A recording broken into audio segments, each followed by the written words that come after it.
Hello, everyone. This is JD Calderon, and this is Indie Comics Explained. And again, I have another fantastic guest for all of you. But please hit like, hit subscribe, share out the video, hit the little bell, and also go check out the Oswald Chronicles on Indiegogo. I currently have it on Indemand, and it's there for you.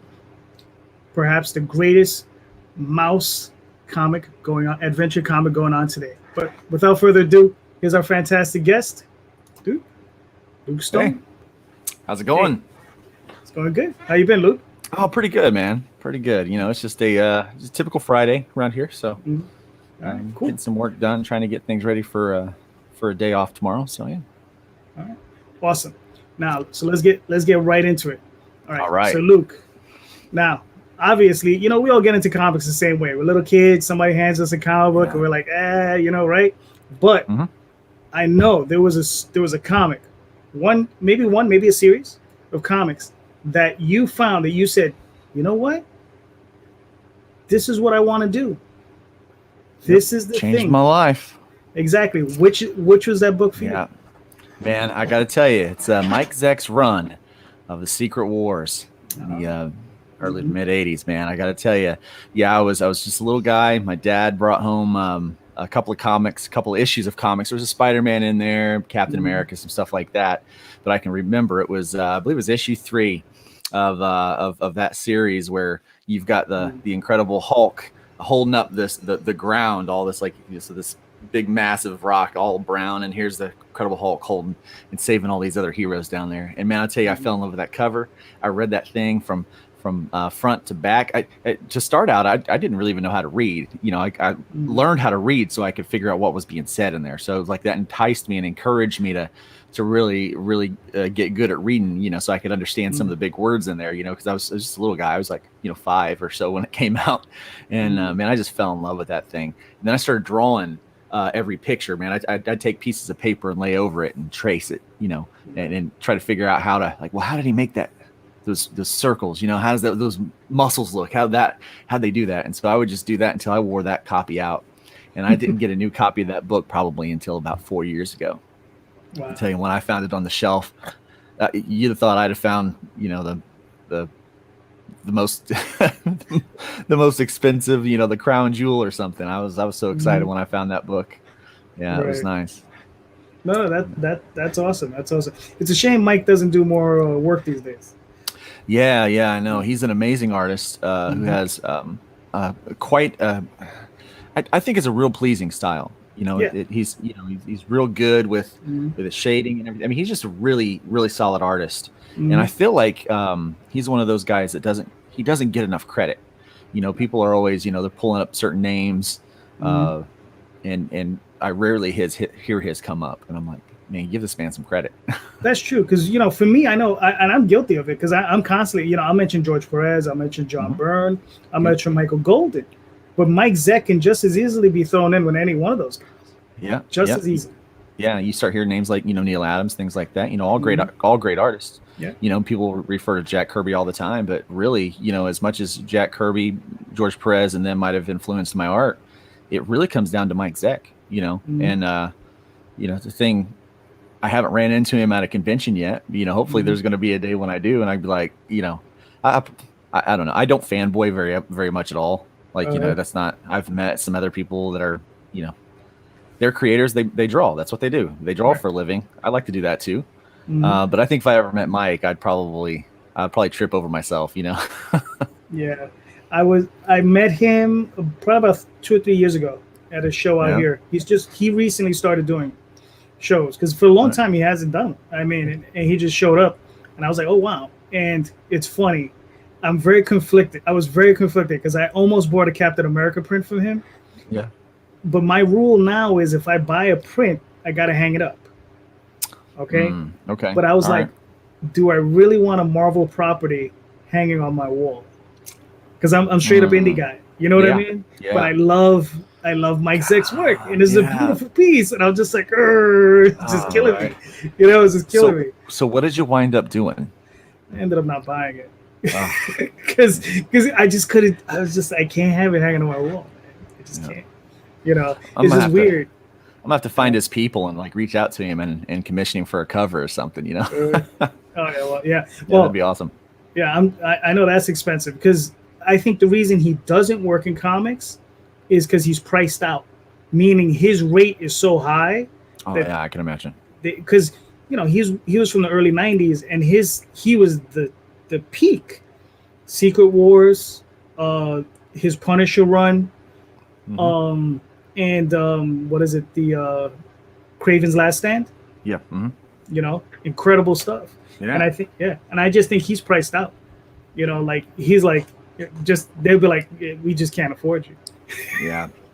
You know, which is crazy when you think about Marvel. You know. Yeah. Well, you know, they set the prices. You know, they're like, no, this is what you're going to get paid. And if you're kind of beyond that, you know, what do you do? Exactly. Now, all right, God bless Mike Zeck, but let's push him to the side. But all right, now back to Luke. All right. But so Luke, so you're a writer artist, right? I am. Yeah. Now, now you write for other artists, right? I have written for other artists, yes, and I write a lot for me, and I do art for other writers. Now, quite often, for yourself, like when you're writing for another artist, what's your preferred form for a script? Do you prefer doing it a little loose and open, the way Marvel style, or do you prefer doing it like tight, like a script, you know, panel 1, scene 1, 3/4 worm's eye, that sort of thing, you know, DC style? Well, I'm probably more DC style. And the reason why is because I used to take on scripts for a lot of different people. And when I would take on these scripts, I hated Marvel style. Like I absolutely hated it. Because when you're trying to crank out a bunch of work for people and stuff, I'm not here to write your story for you. You know, it's like, you know, I'm getting paid a page rate and you're complaining about my page rate, you know? So I want to capture as much of the writer's vision as I possibly can with my art for that, you know, for that page, that story, whatever it is. And so the more details that you can give me, the more input that you can give me, the better. So I started writing scripts the way that I would like to see them, you know, kind of presented to me.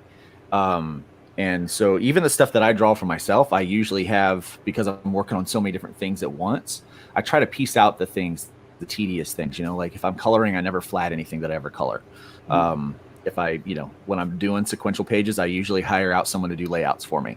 You know, they kind of rough it and thumbnail everything for me so that I can just kind of move on and get to the, you know, kind of get to the fun stuff, really, you know, and stay out of the tedious stuff. So when I write a script, I try to give, even if it's like something that I'm going to be the artist on, the pencil and inker, I will go into like detail, like this is what I want in this. I'll first like write out the scene, like this is what the scene's going to have. I put every detail I can think of in there, and then I'll even throw in pictures, if you know, to give them some examples, and then I'll go in for panel 1, panel 2, and what's going on there, you know, where I have the idea. But I'm not without allowing the artist to have some creativity. If I'm like, this is just a talking conversation, feel free to have, you know, if this sucks, do something better, you know. Have fun with it, you know. No, I got you. Now, because I mean, like, it seems like you're like a whole one-man band. Like, on occasion, do you use an inker and a separate colorist? Or do you just... Yeah. Okay. Yeah. Well, I find that with as much stuff as I'm attached to right now, I can't do all of the pieces. It just amazes me, some of these people that they want to have their name be the only name on the comic. There's a couple reasons why I don't like to do that. Number one is because it means I'm the only one promoting that Kickstarter or selling that book. It's really nice when you can get a partner or two doing that. So, but yeah, I try to piece that out a bit, you know. I just started working with another inker, like, you know, with someone else that will ink the work and started doing pencils. I almost felt like, man, sometimes I feel like I'm cheating. You know, I kind of, you know, sometimes I feel like I'm cheating when I work with a layout artist to kind of, you know, they'll lay out a book with the editor while I'm drawing another book, and then I can just grab those files and start drawing them. And when all I have to do is pencil, I just feel like I'm cheating a little bit. But it's nice to see other people's interpretation of my pencils, and it's really cool to see that. So yeah. Now, when they hand you over the layouts, are you doing digital, or are you actually doing physical pages? Well, I'm digital now. So I don't know how that would work with physical, the way that I used to do it. But you know, I've been digital now for the last fully digital for the last 5 or 6 years. So it works out real well for me to do that. It's quick.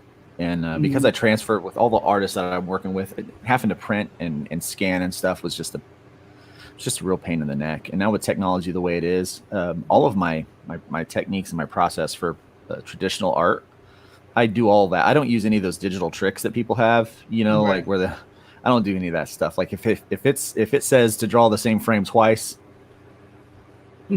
it's tedious, but guess what? I draw that same frame twice. Yeah, I try to do it just like I would have done it before. So, right. Okay, that's cool. That's cool. Now, switching gears a little bit. Now, as a writer, when you're sitting down and you're plotting out whatever you're plotting. Now, also, this is the thing: when you're writing, are you a pantser or a plotter? So, are you the guy that sits down with the little string and you have all the Post-it notes, and you're setting up, how you're going to do it? Or are you just sitting down and say, screw it, I'm just going to go for it and I'll figure it out at the end and I'll just edit where I need to edit? No, I have a plan. And yeah, it can get quite elaborate. I have little Post-it notes all over my desk. In fact, I'll just tell on myself. So there you go. Plot ideas. Yeah. And then I'll okay, well, this needs to happen. This needs to happen. And then I'll figure it out. And so I'll arc out the whole thing, and then I'll start from there. So yeah, I have backstory, like stuff's happening for characters and stuff in my head that people don't even know about. And it's so I'm like, well, they don't know that because I haven't written that down anywhere. So I have to. That's not been shown yet. And so yeah, I'm not. I've tried to kind of just go at it and wing it, and that works for me for a one shot or something like that. But especially with one of the series that I'm working on now, Hybrids. I just finished up the first arc for that, and I really the story that I want to tell is if I were to break it out into issues, is issue 11 through 15. And but no one's going to care about 11 through 15 if they don't read 1 through 10. If that makes sense, So I had to go back and tell two other pieces of story, and so I've told the first piece, and then I'm getting ready to tell the second piece here at the end of this year, beginning of next year, and then I can tell the third piece that I really want to tell. And so that's the thing that I want everyone to read, but no one's going to care until I get the other two out. Yeah, this is true. All right, cool. Now, all right, so let's get a little bit into Hybrids. Are you the illustrator as well as the writer on that book? I am, yeah. I kind of do all of that stuff on that one. So I have been able to pull in, a colorist. I found a colorist right away. I tried to do the colors on the first issue, and I hated it. And I'm really hard on that kind of stuff. And I said, it's not right. It's not right for the book. And so I found another colorist straight away. Gotcha. Now, what was the difference? Was it like style and tone? It's maybe because there's some guys, some guys use I don't know, soft shell shading, and then some guys use a little bit of watercolor, to give mood. The guy that I wound up going with, Patrick Gamma, and I have similar styles, but he understood the light that I wanted to capture, and it was just beyond my ability to be able to do what I really wanted, and so, people was like, no, it looks fine. It looks great, man. I'd have you color my book. And I'm like, well, your book's not my book. And at the time, my art was kind of terrible because that was 5 years ago, so I was still learning the whole digital process. It was the first book I really drew all the way on a pen tablet, display tablet. Right. And, I was still learning and trying to find my style, that Luke style. And so it wasn't very good, but I was very picky about the coloring. And so it just, my work wasn't good enough for it. It just didn't quite get what I wanted, and so Patrick was able to do it. Yeah. No, that's cool. I mean, sometimes you just got to beat yourself up like that. It's just you have to be honest with yourself. Yeah. Yeah. I mean, it's, I'm just a writer, but sometimes, you have to be able to look at your own work and assess when you're sucking. Yeah. Yeah. So this sucks. I need to, you either fix it or you chuck it and start over, but you got to do something. What's funny is I never love a page more than when I just finish it, and I never hate it more than the second time I look at it after it's finished. So it's like, I'm like, oh, I love this page. And I'll look at something else and I'll go back and I'm like, God, that sucks. And, so, I mean, right now I'm putting together the files for the trade paperback because I'm getting ready to launch that on Indiegogo here in a few weeks. Right. And as I'm going back through those original issues, I'm like, that sucks. That sucks. I mean, even going into issue 5, which I just recently drew, I'm like, oh gosh, look at that stupid mistake. Like that's a amateur mistake, and things like that will pop up. And so I think looking back at those things though drives me to want to be better, and so I'm like, well, don't do that again. And I feel like people are nicer to me than they should be about some of those things. They're like, no, it looks great, man, it's awesome. And I'm like, no, it's not. Did you see it? It's like, don't give me a pass. Yeah. I mean, look, what's fun, do you letter or do you hire out a letterer? I can letter, yeah. I wind up lettering more books than I want. In fact, I've probably lettered more books than I've ever drawn. It turns out that I had an aptitude for it, early on, because most people that letter, they just think they want to work in comics, and so they just start to letter, but they don't look at the art behind it. And as an artist, I'm thinking ahead. I'm thinking, okay, well, this has got a lot of text here, and so when I letter, I think about the whole picture kind of coming together and the whole process of reading a book, which is what I fell in love with. I think it's beautiful to see a fully finished lettered page.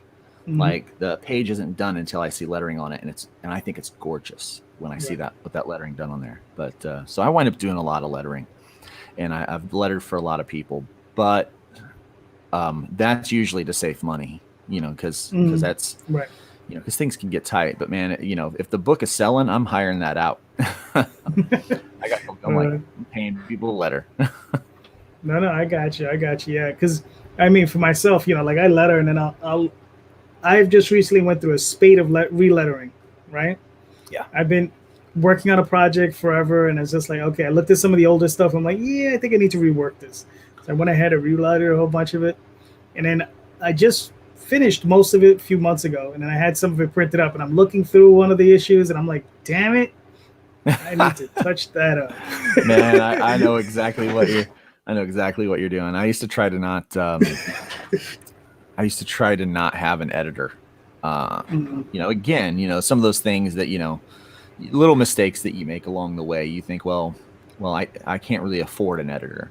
Because the cost of this stuff can start to really add up, especially if you're a writer and you're paying for art and letters and colors and all that kind of stuff.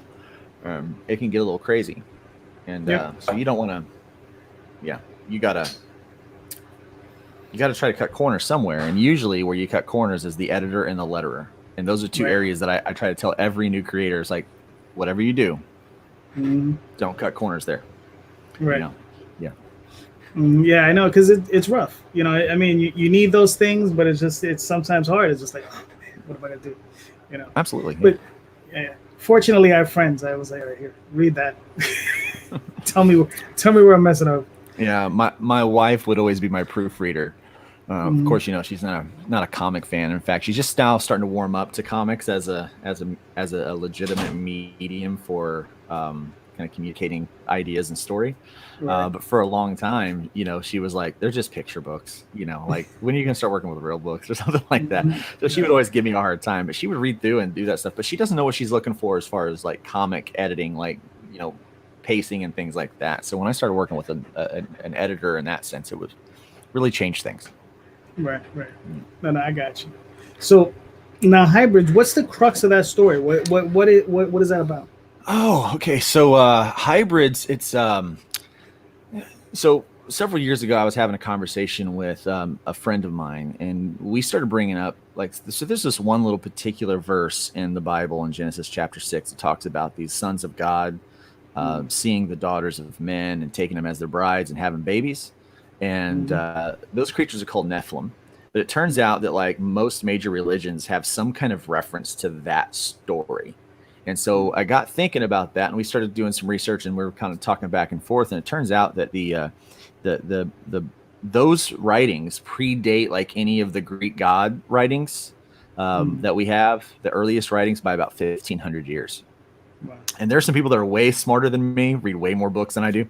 And they actually think that the Greek gods and all Greek mythology is just exaggerations of the real life Nephilim.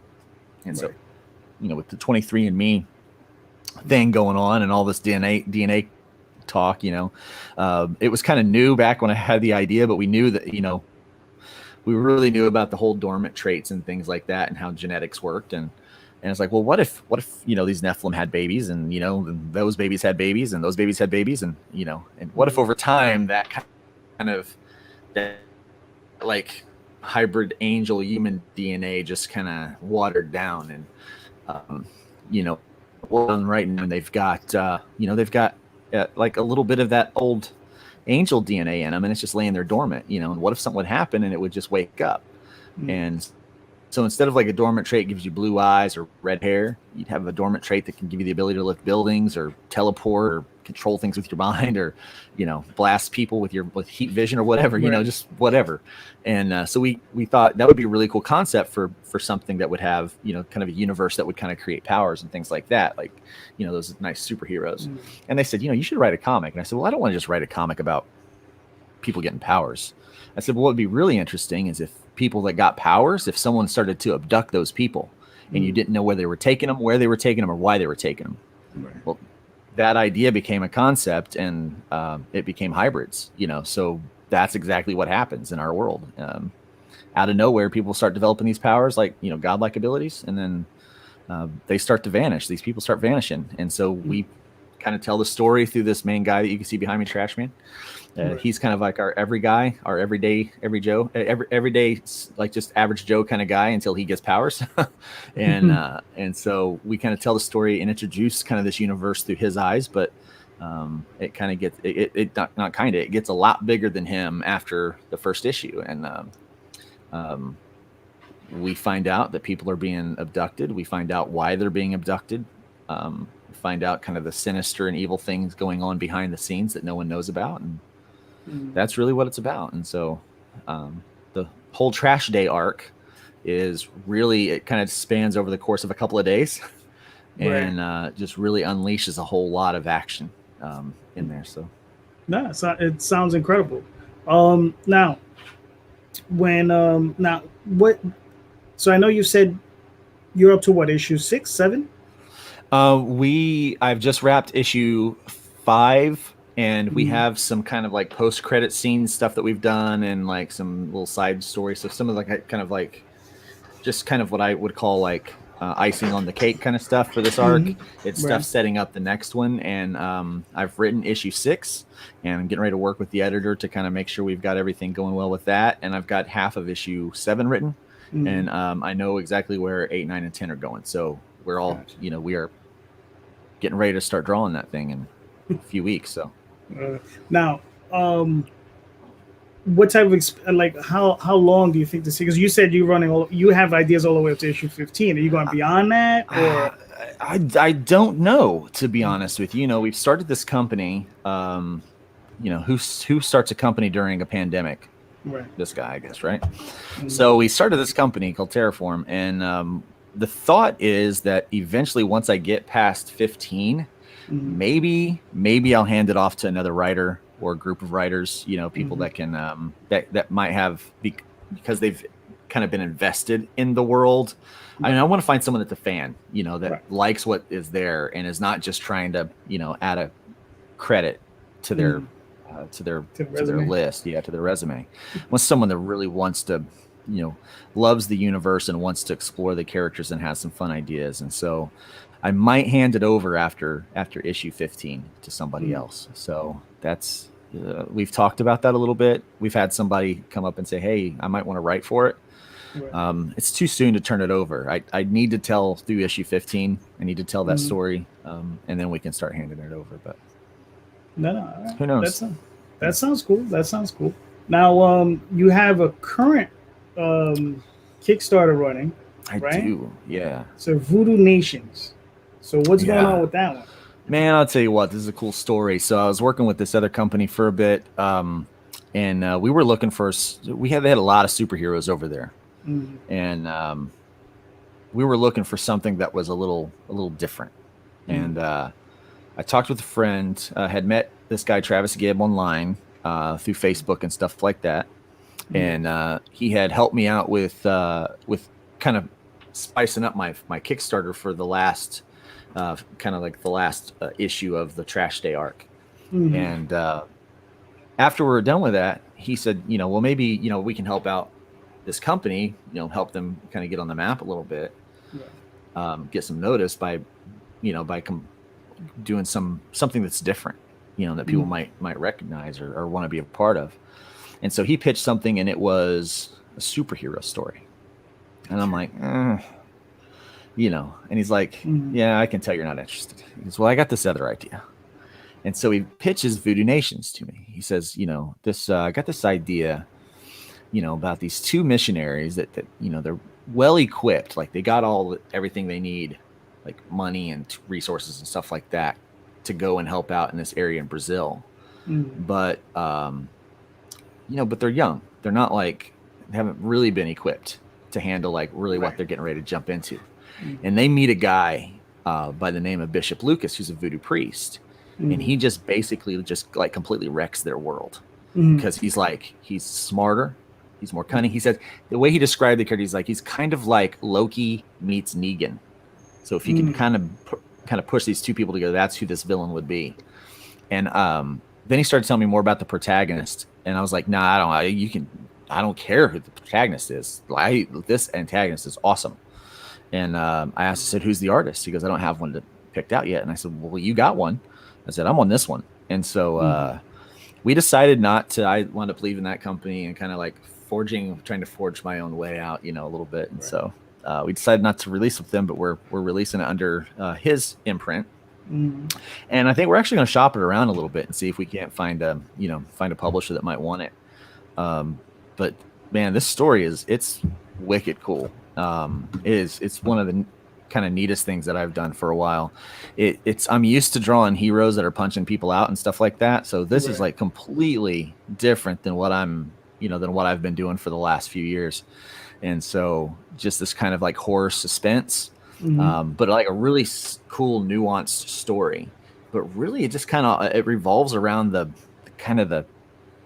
villains are really the highlight of this story until we get to the end. But it's going to be a 4-issue miniseries that goes from, we're in Brazil now, we're going to go to New Orleans next, and then I think we're going to Mexico, and then we're going to go back to Brazil is what I believe we're doing. So it's all going to come back around. But yeah, so it's on Kickstarter now. It's only got a few more days left to go, and we've got over 200 backers. Nice. And we've hit $4,000.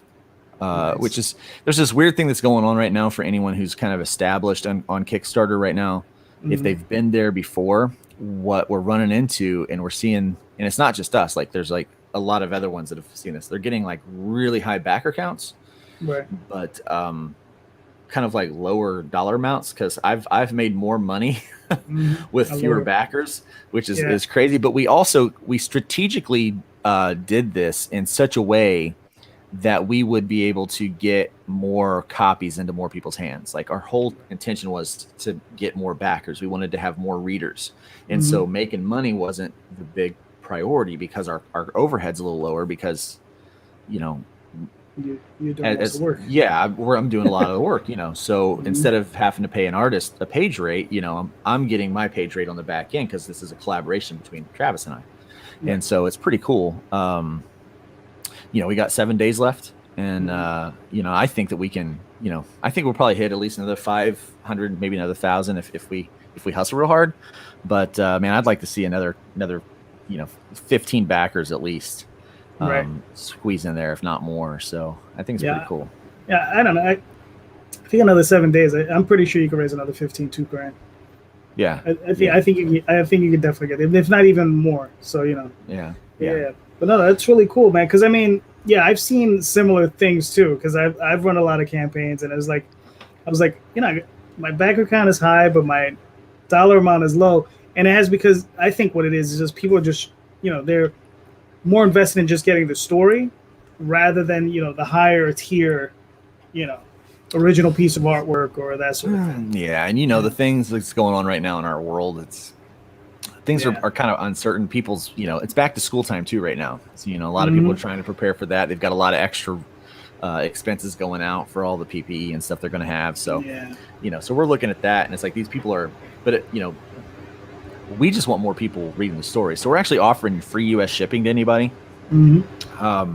And you can get like the physical comic book you can get for $12 shipped to your house in the US for free, so we, so that's, some people are doing like, $15 book with $5 shipping, or, they're doing a $10 book, $5 shipping or whatever, for $12. I mean, the shipping cost is worked in there, packaging, and so it's a good book, and it's not like 20 pages or something. I mean, this is like, we've got like, I think, 30 pages of content in there, because we've got our 26 or 28 that we're doing. We've got 2 pages of backup story that a writer and an artist did, and so we've got a lot going in there. I mean, that's the one good thing about being indie, is that we can actually exceed that page count, whereas Marvel and DC kind of stuck to their 20 pages. We can go ahead and, like, pad out those books and make them as long as we need. As long as we can cover the print run, and we're good. Exactly. That's really the key. So now, let's talk a little bit about Terraform. So what's going on with that? I mean, because I know there were big announcements, and so what's currently going on? I know you guys have announced one book, but what's going on? Yep. We have probably 5 total creators that we're working with right now. We just finalized some contract stuff with them, so we're working on getting all of that, legal stuff taken care of. As soon as that comes out, we're going to be announcing them. So we did announce that we're working with Austin Janowski for his book Dawn and the Dead. We're working on trying to work around some of his other schedules, what he's doing to really give that book a strong launch. We are going to be working, we've announced that we're working with Mark Darden, who does Guano Guy. And so Guano Guy's coming to Terraform Comics. I don't know if you've checked that out or not. I had not heard of him prior to this. And Rob Anderson, who works with us as kind of our logistics guy, he said, "Have you seen like Guano Guy?" And I said, "I haven't." He goes, "You should check this out, because I think this guy's perfect Terraform material." And we checked it out, and I said, "Is he interested in bringing this over?" He goes, "Yeah, he's interested." So we wound up talking with him and working out the details for that. But it is super funny. Like, I don't really laugh at comedy, like books that are intended to be funny, because I feel like they try too hard. But man, there was this, like, I read one scene, and it so you've got Guano Guy. He's there. He's just like going off, like just really monologuing, and it's funny because they had all the word bubbles kept piling on top of each other in one panel, and then you see they have another panel where this guy's coming along and he's ripping it all down, throwing it in the trash can, and the whole concept was really funny, really hilarious to me. I was like, man, that's really kind of a neat, clever thing. And so we love Mark's energy. He's super funny, and it translates into the book. And so we can't wait for a lot of people to learn about Guano Guy and get their hands on this book, because it is a super, super entertaining book. And so we're getting ready. He'll be releasing his 3rd issue with Terraform, and we'll be helping him get rid of kind of his back issues, and then we'll be printing off Terraform issues 1 and 2. So yeah, we're pretty excited about it. With working with him. But yeah, we've got a few others we can't talk about until we get contracts with them, but we'll be announcing those and releasing that information.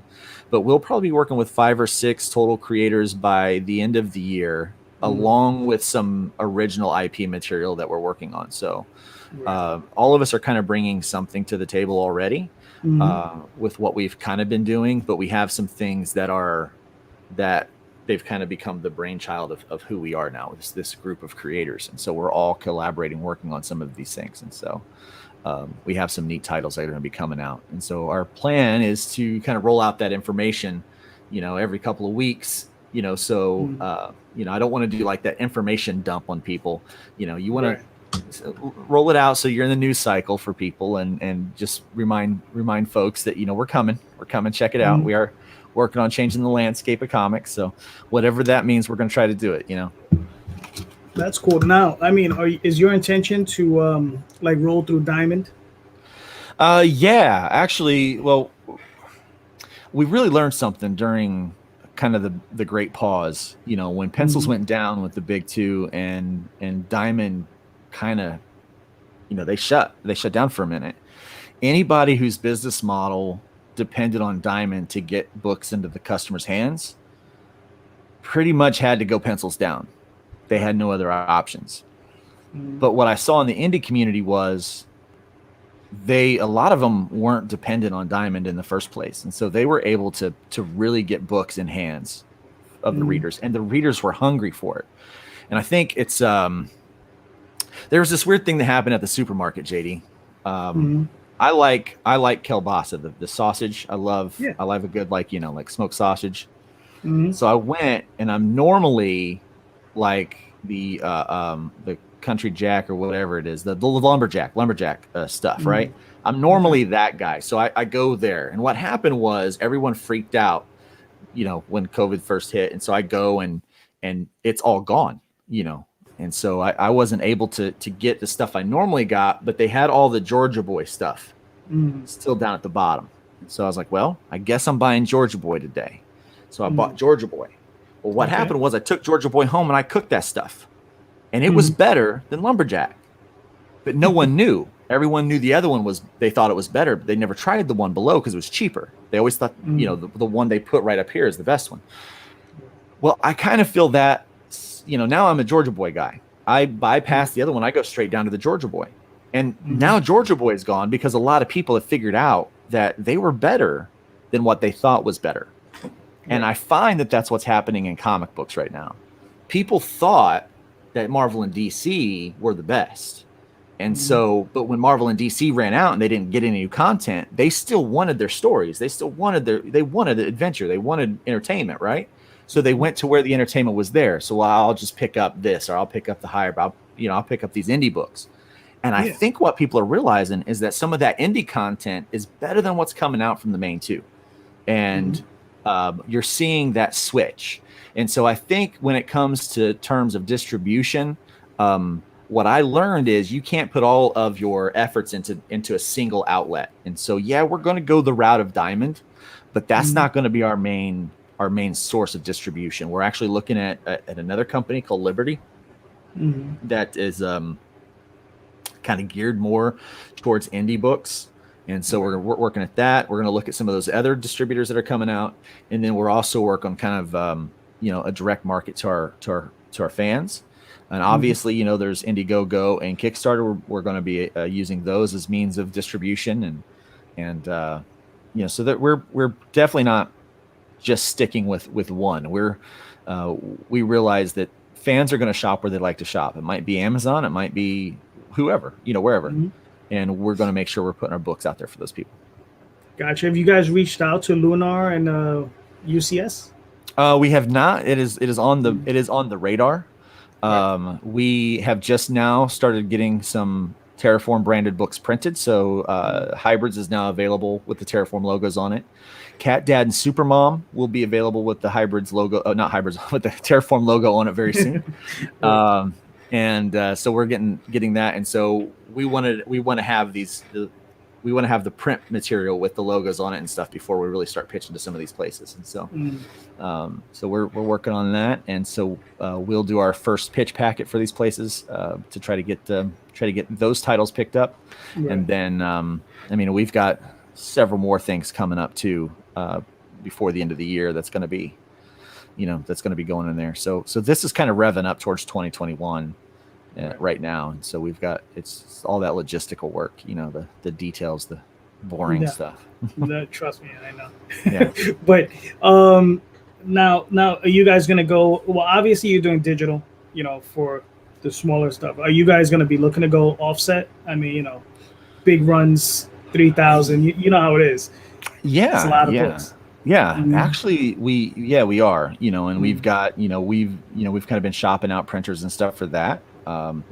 We want to have a realistic business model. We don't want to jump into those numbers if the numbers don't, if they don't necessitate that, and not every title we're going to pick up is going to need distributed by Diamond.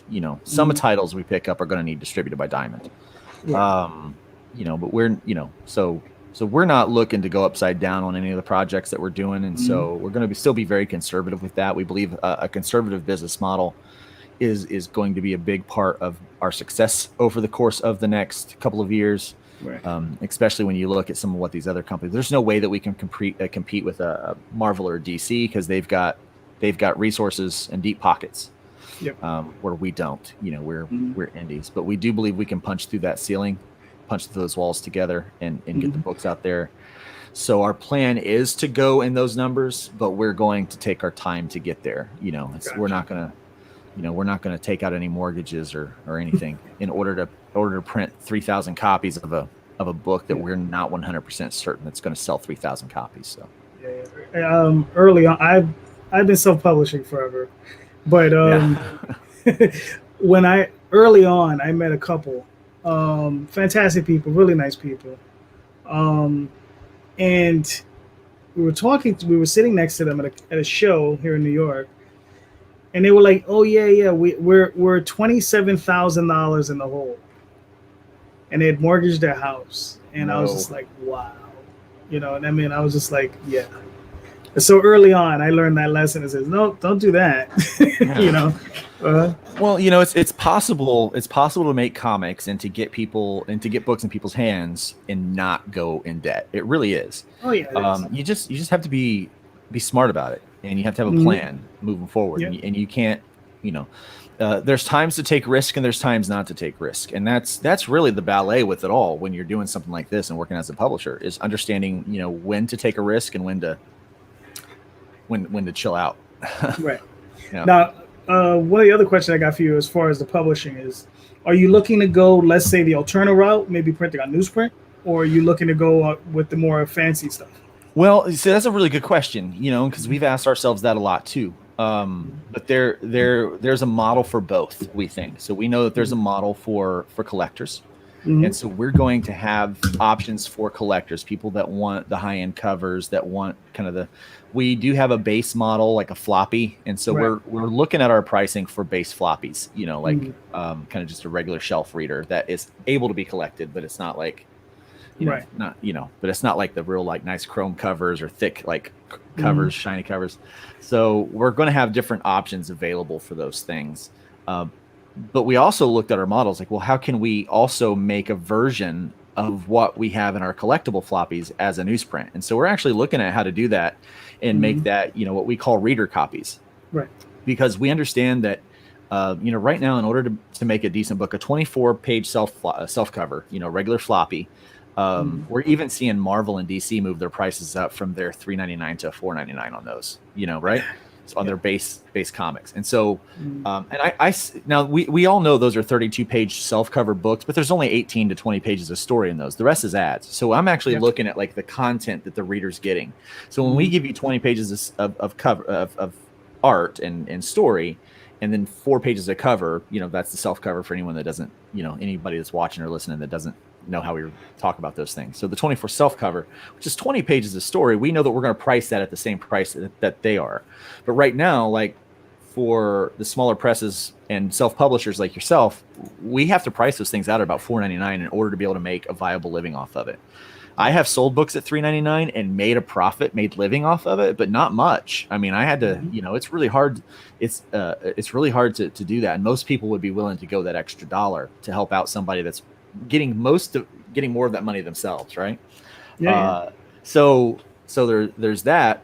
But as you start moving up in page count, we really, as independent creators, have to really look at what we should be pricing those books at. What do we price a 32 self cover at, which is going to have 26 pages of story, which is more than what the big two are doing, and if we do a 40-page self cover, you're looking at a lot of story, because each page costs money, to draw, to color, to letter, and so we're creating more content for those. And so we're looking at ways that how can we, the prices, in order to be able to viable business, have to go up on those things. And we're seeing that happen even with the big two. And so we have to change the landscape of what comics look like, even on the shelf. Like, quality is a thing, but we can set a certain quality standard, and that's all subjective, especially with art. It's all subjective on whether or not we're changing that landscape. But part of what we want to do to change the landscape is work out the business to where there's a greater perceived value to the customer, but it also allows the creator more freedom to create. without the worry of those finances. And so one of the things is our pricing structure. And in that, we know that we need to have reader copies, things that are, it's an inexpensive gateway for young readers and new readers to get into the medium. And so we're working on the newsprint version of some of our titles. Like I hope to have a newsprint version of the hybrids stuff, or at least of issue 1 that we can, easily get into people's hands for, $2.50, $3, something like that, so that is part of our model. But one of the other things we're working on is this thing, and I think it's genius. It happens to be my idea. So maybe I'm biased, but we're working on this thing. Yeah, maybe a little bit. But we're working on this thing called the 3x3. And basically what it is, so if let's say you and I both are writing a story and we're making a 24-page book, and we're thinking it's going to be 24 pages of story, and we're going to have whatever, some content in there, make it a 32-page book. So we're both drawing, writing, coloring, lettering 24 pages. And we're both going to kickstart this thing. So you're going to kickstart yours. I'm going to kickstart mine. So I've got to do all the work to do that. And let's say we've got one more buddy that's doing the same thing. And so we're all getting ready to put out our book. And we've already agreed to help cross promote and share each other's work. So we're going to try to help each other pitch our book. Right. But now we all have to draw, color, and ink, and letter 24 pages before we launch, because that's the thing. In this current climate where we're at, people want to know that book's done when they're backing it. So you can't just say, hey, help me kickstart this thing and give me your money and I will give you a book, because we've learned too many times that ain't happening. And I don't back people that don't have a book that's ready. So now that means that I'm out my money, you're out your money, and our other friend is out their money without a guarantee of how it's going to sell. But what if we did this? What if the three of us split up our story into 3 8-page segments? Okay. And so I'm going to release a mini comic. And that's why a lot of people are doing these like anthologies, and they're doing these short stories and stuff like that, because it's easier to get that work out and then get it into the hands of the customer. But I have a bigger story to tell. I want to tell 24 pages. I don't want to tell 8 pages. I don't want to tell 4 pages. So what if we did this? What if you and me and this other buddy over here, we all take 8 pages, and then each one of us takes and we make a cover with a credits page in there. And so we have 9 pages. So all of us put it together, and we throw an ad for what we're doing in the back cover elements on there. And we wind up having a 32-page self cover. Now we've all paid for our own bit, and then we put it all together. So we're paying for one print run. And what if we kickstart that book? Okay. And so now my audience that would have come to kickstart my book is coming to kickstart it. Your audience is kickstarting it, and their audience is kickstarting it. And not only are we helping cross promote each other, but now we're putting our work in the hands of not just our fans, but their fans. And now my fans actually get to read your book, which is really awesome. Chronicles of Oswald are really, really good, right? And then my fans also get to read the third book from our other buddy, right? And then in a month or two, we now have had money to be able to fulfill and do that, and now produce those other 8 pages. And so now we're not strapped. So we're not cutting corners on letterers, and we're not cutting corners on like, well, I really want this artist, but I can't afford him, so let's go with this artist. We're able to create a higher quality product with less stress. And at the same time, we're putting more content in the hands of our fans on a more regular basis. And so for at least 3 issues, they're going to be able to buy 3 issues and get all 3 stories. And then after that, we can look at whether or not our books are going to stand alone on their own, or, if we want to continue to do things in this manner or whatever. But that's the plan. So we're doing this thing called a 3x3, where we allow new titles to be spread out over an audience like that. And so number one, it helps the creator, because they are not going to have they're going to be able to spread out the financial stress of creating a book during a pandemic, for themselves, and be able to really focus in on quality and the product that goes out. And it's for the creator, but it's also really mostly for the fan, because now they get a chance to actually get new content. They get to read 3 great stories. They get to help their buddy or help that artist or creator that they are already attached to, that they already know they're going to love their stuff, but they get introduced into 2 other titles that they may never have picked up before, and so it's good for them. Well, no, that sounds interesting. Now, would you be open? Now, Now, the other question, the question to follow up is, would you be open to doing a 4x4 or a 5x5? Absolutely. Mm-hmm. Absolutely. Well, we've actually talked about, we got a couple people like, well, I would love to do the 3x3, but I've got 32 pages of story. Right. And I'm like, well, actually, they said they got 35. I said, well, let's work with the editor. Let's knock that down to 32. And yours will be a 3x4. Right. And so when people go to buy the last 8 pages of your story, they get introduced to 16 pages of 8 pages of 2 other stories, brand new stories coming in. So they can maybe, once they're done with that and yours goes into a mini series and goes to a standalone, they will be able to, they may want to still keep going on and get the second part of those 2 stories, which then will introduce the first part of another story, so they'll always have like this kind of rotation of being able to eat new stuff. It's kind of like going to that. I didn't know I loved sushi until I went to a sushi buffet, because I would never just go sit down and order sushi. I don't know how to do it. I didn't know what I would like or what I would want. But man, when I went to the buffet and I was able to sample this and that, I learned what I really liked. And so a couple of weeks ago, I went to a sushi restaurant and I sat down and looked at the sushi menu and I was like, I want this, this, and this, because I was familiar with what was good and what my palate liked. And so this is kind of a buffet style, if you will, like a sampler, like a tapas of comic books for people to get involved with reading. This is a model that works really well in Japan with the Shogun Run. And I think that this is something that can really help the fans, to really experience more comics and more indie comics. Right. And of course, the editorial team at Terraform is making sure that everything that goes in that book is of the highest quality. Now, still, art is subjective, but we have quality standards that we're looking at. We're making sure that we're not leaving anything on the table, and that each story that goes in is the best that it can be. We're not looking for perfection, but we're looking for that story to be the best that it can be. And if it's good enough, it goes in. So that's, so there's some confidence that can be earned there. Yeah. No, I mean, yeah, it sounds incredible, man. Sounds really good. It's gonna be, the only thing is like, it's like anything else. It's gonna be like herding cats, because how artists are. Yeah. Well, but we have some experience with that. If you recall, we got Rob Anderson, that's part of our logistics team, and he's worked with the Avocator. They've done several of those, and so they have herded cats before. And one of the editors that we work with quite often or send people to is Chuck Pino, who also has worked with that, and so he understands the kind of the broadness of that. And so we tell people, make sure your 8 pages are exciting. You could don't just give me 8 pages of like a conversation, So it really challenges the writers to also think in those terms, which when they go to write their standalone issue is only going to be better, because, they're going to know how to really move the story and pace the story in a few pages to get the reader really excited about the next page.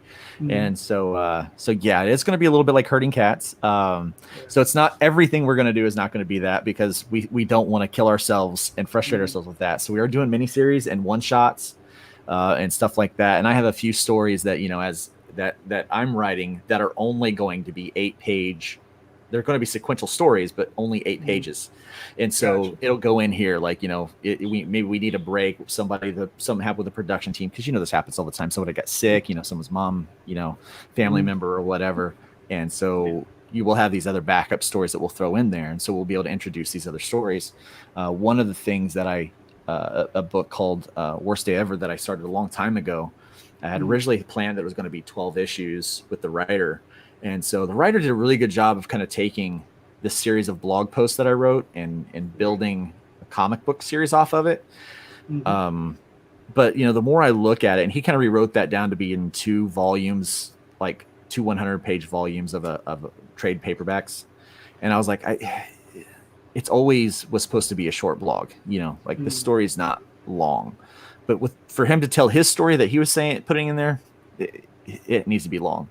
But for him to tell the story that I started, we could probably do this in 32 pages, when I really think about it. And so I'm rewriting those blog posts into 8-page segments. And so we're probably going to do like 32 pages. It'll probably be like a 32-page one shot of this Worst Day Ever, but it'll be spread out over a few of these 3x3s. And so that particular book, I call it a rom-zom-com, romantic zombie comedy. Mhm. Yeah, it's about a guy named Charlie and his like basically he has to go to work. He's a sign boy. He has to go to work for Ron's Hot Dog Hut, Okay. and he's dressed as a hot dog. But Uh, so that's a bad day. yeah, It's hot that's a out. bad bit. But what makes it worse is they're right smack dab in the middle of the zombie apocalypse.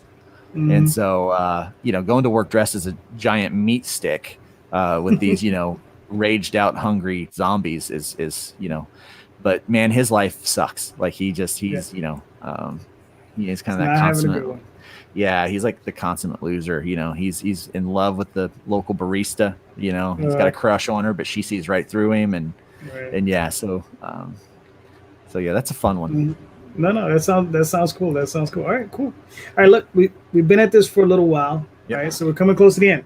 We're not there just yet. I got a few more questions for you. All right. All right. So first, before we move on, one, where can people find your work, and where can they purchase it, and all that good stuff?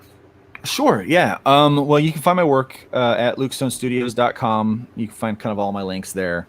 Right now, if you want the hybrids books, we're still working on our store, the physical store where we're selling those for Terraform, but you can actually go to my Indiegogo that I had for issues 1 through 5. And that's, just look up hybrids 1 through 5 and they'll be up there. It'll pop up, and you can actually, that's in demand. So you can still purchase the books there. Now you won't get the Starcross books. You'll get the new branded books, which is even cooler. So you'll get those from there. In just a couple of weeks, the trade paperback will launch. Nice. And so I'm really looking forward to that. And so that's going to be on Indiegogo to start, and then we're going to bring it over to Kickstarter. I am going to have an exclusive Indiegogo cover that's only going to be available there. A wonderful artist, another local Hoosier, because I'm originally from Indiana, but a Hoosier, a dude's art that I've loved for a long time. I decided I'm finally going to get him to do a cover for me. And a guy named Kanan White just does an amazing work on this stuff. And so he's working on a cover. I actually gave him some money today in the reference photos and said, have at it, man. So he's working on a cover for that. I can't wait to unveil that to the world. Cool. So that's going to be available there. And so that's launching. If you look Hybrids Trash Day, look for that, and I can give you the links to all that stuff. You can go and sign up for that. But the easy way is just to go to lukestonestudios.com, sign up for my mailing list, or go to terraformcomics.com and sign up for the mailing list. And you can get all of kind of the links, because we will send that stuff out periodically so people know about it. And right now, if you want the Voodoo Nations story, you just go straight over to Kickstarter right now. You got 7 days to get involved with that one. And so we're the only Voodoo Nations on there, so it's really easy to find. Yeah. Cool. Now, so here's something. Is there any questions I didn't ask you, or maybe any subject you wanted to discuss that I didn't ask you that you wanted to talk about? Not really. No, man, you covered it, man. All right, good. All right, so let's move on to my goofy questions. All right. So first, oh, here we go. One of my favorites. If you got the opportunity to hire any artist, and I mean any artist, living or dead, to do a cover for you, don't worry about budget, who would you pick? You know what? I don't even really think about this. It'd be Todd McFarlane. Man, I love that dude's work. Love it. Yeah. Cool. All right. That's I've heard that one a few times. Yeah. Todd McFarlane. Yeah, he's a perennial favorite. Oh yeah. Now, if you got the golden ticket and they called you up to the big boys, and they said, Luke, take your pick. Any title, any single, whatever, and it doesn't matter. It doesn't have to be just Marvel or DC. It could be any of the companies. Who would you want to write and draw? Swamp Thing. Every time. Really? Every time. I would love to draw Swamp Thing. I really like drawing trees and grass and foliage and stuff. It's fun, and there's just a lot that you can do with that character. I don't know that I want to write him. I think if I were going to write anybody, I'd probably want to write. I like writing team books, so probably like Avengers or X-Men or something like that is what I would. Some kind of an ensemble team is what I would like to write. Gotcha. But I would really love to draw Swamp Thing. Okay, that's cool. Were you a fan of the Alan Moore run? I was. Yeah. Okay. Yeah. Well, listen, it's a fantastic run. Yeah. Um, all right, cool. So now I have some comparatives for you, Sure. right? And I'll throw you the two softballs. All right. So we'll start with those, and then we'll work on to the funkier ones. Captain America or Batman? Batman. Okay. Godzilla or Gamera? Oh man. Godzilla. Okay. Yeah. Fair enough. Fair enough. Yeah. Most the turtle loses quite often. Yeah. Kirk or Picard? I love them both. Kirk for me though. Okay. Yeah. Fair enough. Fair enough. Yeah. Let's see. Byrne or Perez? Perez. Okay. Okay.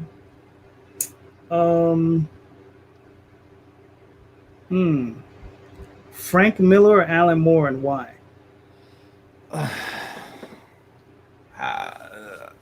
Okay. Alan Moore, killer Swamp Thing. But it is only because I'm such a fan of Swamp Thing. Right. Otherwise, Frank Miller in his Batman run would have to be. That was writing at its finest. Yeah. Oh, I agree. Yeah. And I just feel like Alan Moore's done more consecutively awesome writing. Probably. So, yeah. Okay. Fair enough. Fair enough. Let's see. Frazetta or Boris? Really kind of indifferent there. But probably more Frazetta. Okay. Fair enough. That's fair.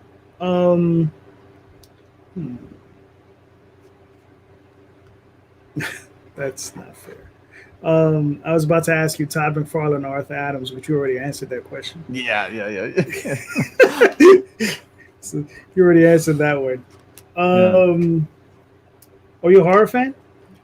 I actually haven't really ever gotten into horror. I do like the old Universal monsters, though. Right. Yeah. Okay. So that's really my experience with horror.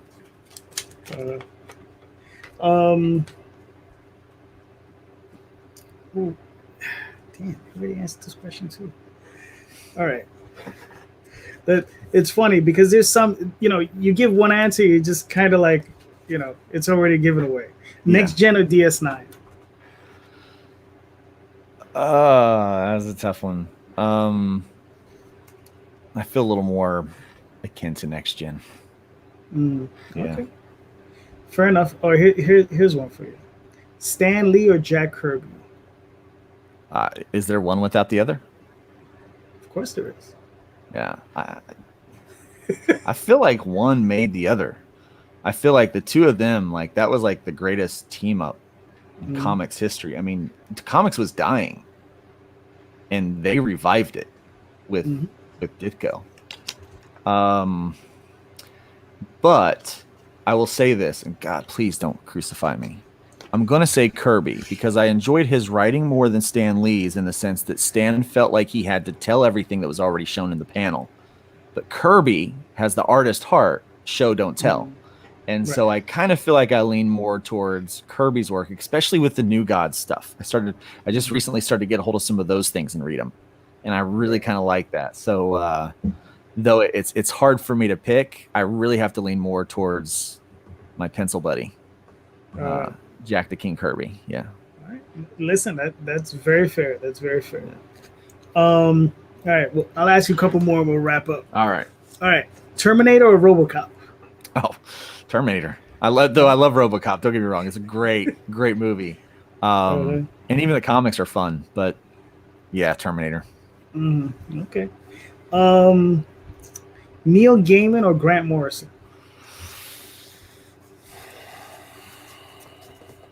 Grant Morrison. Okay. Why? But that one I gotta ask you why. Just don't feel like he gets the credit he deserves. I feel like he's pretty good. Grant Morrison's incredible. Yeah, it's I just as I think about it, I've liked more of of that stuff, of his Right. stuff than yeah. Then Neil's okay. Yeah. Listen, that's fair enough. Yeah. Luke, we made it. We made it to the We end. did it. Yeah. So please, one more time, let everybody know where they can find you, your work. Yes. Yeah. Well, if I must tell everyone to please go to lukestonestudios.com and follow me on social media with all of my links there. Be sure to sign up for the mailing list, or even head over to terraformcomics.com and sign up for the mailing list there so they can find out about all the great titles getting ready to come out. Most of the stuff I do probably for the next 6 months or so is going to be a Terraform branded item, with the exception of The Great Voodoo Nations, written by Travis Gibb. I'm sure everyone has seen Travis Gibb online at some point. Make sure to head over to Kickstarter right now and go to Voodoo Nations issue number 1 horror suspense comic book series, and it's got 7 days left to back, so make sure you do that. And don't forget to swing on over to Indiegogo, find out a little bit more about my Hybrids, the Sons of Gods trade paperback, which is coming out. It's going to have an amazing exclusive cover on Indiegogo that you're not going to want to miss. Awesome. So there you go, folks. Go check out those links. Go check out those sites. I'll be sure to have those all in the show notes, so you can sort of be nice and easy for you to pick out those links. Please like, subscribe, share out the video, hit that little bell, and I'll talk to you all later. And go check out that Oswald Chronicles Indiegogo Indemand. Definitely check out Oswald Chronicles Indiegogo in Demand. Definitely. Thank you so much, Luke. Thank you. Have a good night, guys. Hold on.